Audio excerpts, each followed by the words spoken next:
کہ تقدیر کے جو عام عقیدے میں ہم تقدیر کہتے ہیں اس کے دو پہلو ہیں. ایک پہلو ہے ما اصاب علی الانسان، جو کچھ انسان پر آتا ہے مصیبت، جیسے ابھی آیت میں نے پڑھی ما اصاب من مصیبت فی الارض ولا فی انفسکم. ہم ہر وقت صدمے ہیں، کوئی تکلیف آ گئی، کوئی مصیبت آ گئی، کوئی بیماری آ گئی، کوئی حادثہ ہو گیا، کوئی بچہ فوت ہو گیا، کوئی عزیز جو ہے وہ فوت ہو گیا، یہ ہر وقت حوادث ہے. تو جو بھی کچھ پیش آتا ہے وہ علم خداوندی میں ہمیشہ سے تھا. یہی وجہ ہے کہ ایک اور حدیث ہے ابن الدیلمی سے، لمبی حدیث ہے وہ، لیکن اس کے اندر جو آخری ٹکڑا ہے وَتَعْلَمَ، یعنی انسان کے نجات کے لیے لازم ہے کہ یہ بات بھی تم جان لو انما اصابک لم یکن لیخطئک وانما اخطأک لم یکن لیصیبک ولو مت علی غیر ھذا. اگر تم اس کے سوا کسی صورت پر ہوگے تو جہنم میں داخل ہو جاؤ گے، لدخلت النار. یہ جان لو کہ جو چیز تم پر آئی وہ آنی ہی آنی تھی. دیکھیے ہوتا کیا ہے، کاش کہ میں اگر یوں کر لیتا تو یہ نہ ہوتا. بس یہی ایمان بالقدر کے منافی ہے. جو ہوا ہے وہ اللہ تعالیٰ کے ہاں تو پہلے سے طے تھا، ہونا ہی تھا. تمہاری کوئی تدبیر، کاش کہ میں اس وقت یہ کر لیتا. یہ لا، اسی لیے ایک حدیث میں الفاظ آئے ہیں ان کلمۃ لا تفتح عمل الشیطان.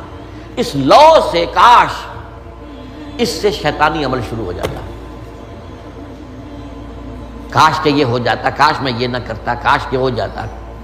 تو یہ نہیں. تعلم انما اصابک لم یکن لیخطئک. تو جان لے اس بات کو کہ جو چیز تم پر آئی ہے وہ ہرگز ٹلنے والی نہیں تھی.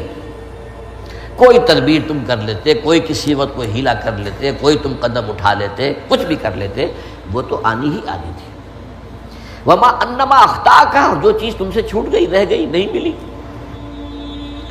ایک ویکنسی ایڈورٹائز ہوئی تھی، آپ نے بھی درخواست دی تھی، آپ کو نہیں ملی. اب آپ ہو کاش کہ میں نے فلاں سے سفارش کرا لی ہوتی، بس گئے.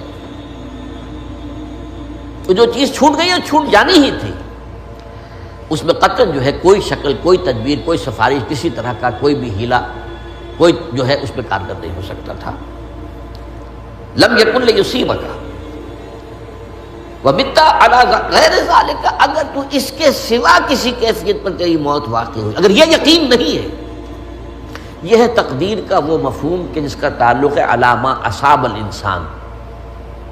جو انسان کے اوپر وارد ہو رہا ہے اس کے ضمن میں تقدیر کا مفہوم کیا ہے کہ جو ہوا ہے وہ تو ہونا ہی تھا. اس میں تو کسی شک و شبے کی گنجائش نہیں. بالکل اللہ تعالیٰ کا فیصلہ ہے. البتہ در حقیقت ایک دوسرا پہلو ہے ما یفعل الانسان، وہ جو انسان کرتا ہے. یہاں آ کر یہ تقدیر کا مسئلہ بہت ٹیڑھا ہو جاتا ہے. آیا میرے اندر کوئی اختیار بھی ہے کہ نہیں؟ Do I have any free choice؟ یا ہر شخص پہلے سے طے ہے؟ تقدیر کا ایک عام مفہوم یہ ہے، اور اس مفہوم میں بھی بعض روایات بھی ہیں جو اس کی تائید کرتی ہیں کہ ہر چیز پہلے سے طے ہے، لکھی ہوئی. اور یہ جو حدیث ہم نے ابھی پڑھی ہے یہ گویا کہ اس کی ایک مثال ہے کہ وہ جو لکھ دیا گیا تھا، فرشتے نے لکھ دیا تھا، رحم مادر میں لکھ دیا تھا، شقی و سعید، یہ بدبخت ہے یا سعادت مند ہے. تو ایک شخص پوری عمر نیکی کے کام کرتا رہا، آخری وقت میں آ کر کوئی ایسا حادثہ پیش آ گیا کہ وہ اہل جہنم کے سے کام شروع کر دیا اور جہنمی ہو گیا. یا ایک شخص ساری عمر جو ہے جہنمیوں کے سے کام کرتا ہے، آخری وقت میں آ کر کوئی ایسی توفیق ملی، کچھ ایسا معاملہ ہو گیا، توبہ کر لی اور اس نے جو ہے اہل جنت کے سے اعمال شروع کر دی. تو یہ جو ہے علامہ اصابک کا علیحدہ بات ہے، اور علامہ یفعل الانسان، انسان کیا کرتا ہے، اس میں اس کی قدرت کتنی ہے. اور یہ ہمارے ہاں فلسفے کا بڑا مشکل موضوع ہے. اسی کا نام ہے جبر و قدر. ہمارے اسلاف میں بھی کچھ لوگ ایسے ہیں متکلمین میں سے. دیکھیے ہمارے ہاں ایک وہ لوگ ہیں کہ جو اس پر قناعت کرتے ہیں کہ جو اللہ نے کہہ دیا اور رسول نے کہہ دیا، اس سے آگے ہم مین میخ نہیں نکالیں گے، وہ محفوظ راستے پر ہوگی.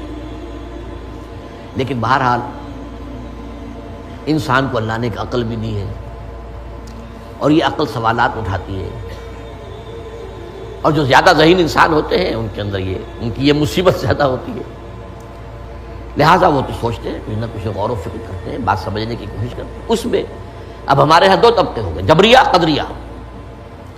ایک نقطہ نظر یہ ہے کہ انسان مجبور محض، کوئی اختیار نہیں، اور ایک یہ ہے کہ انسان قادر مطلق ہے، جو چاہتا ہے اپنے فیصلے میں مختار مطلق ہے، وہ فیصلہ کرتا ہے۔ انہیں قدریہ کہتے ہیں۔ تو جبریہ اور قدریہ ان کی بحثیں ہمارے یہاں، یہ وہی تقدیر کا مسئلہ جو میں نے کہا تھا، بحثوں میں آ کر الجھ جائے، آج تک حل نہیں ہوا، حل ہو سکتا ہی نہیں۔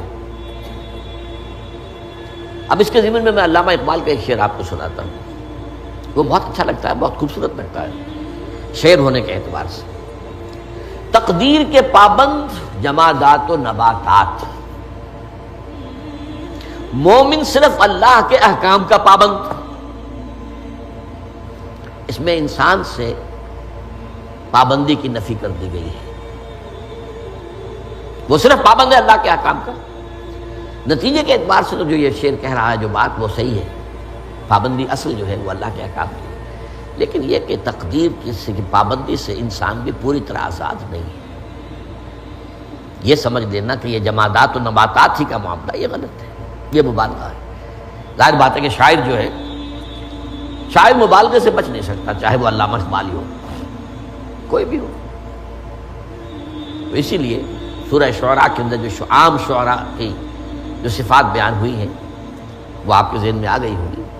مبالغہ کرتے ہیں، فی کل واد یہیمون انہم یقولون ما لا یفعلون، وہ کہتے بھی وہ کچھ ہے جو کرتے نہیں ہیں، اور یہ بات تو علامہ اقبال پر بھی چشمہ ہوتی ہے۔ بہرحال یہ شعر ذرا پھر نوٹ کیجئے، تقدیر کے پابند جمادات و نباتات، مومن صرف اللہ کے احکام کا، کوئی بات صحیح نہیں۔ انسان بہت سے اعتبارات سے مجبور ہے۔ سب سے پہلے جو ہے انسان کے اندر ایک تقدیر نوعی ہے، نوع انسان۔ چھوٹی سی چڑیا اڑتی پھرتی ہے، انسان نہیں اڑ سکتا۔ تو ویورز، یہ تھی آج کی ہماری ویڈیو، ہم نے آپ سے شیئر کی۔ مزید اسی طرح کے دلچسپ اور انفارمیٹیو ویڈیوز دیکھنے کے لیے ہمارے اس چینل کو سبسکرائب کریں اور بیل آئیکن پریس کریں تاکہ ہر وقت ہر آنے والی ویڈیو آپ کو بر وقت موصول ہو سکے۔ تھینک یو سو مچ۔ اللہ حافظ۔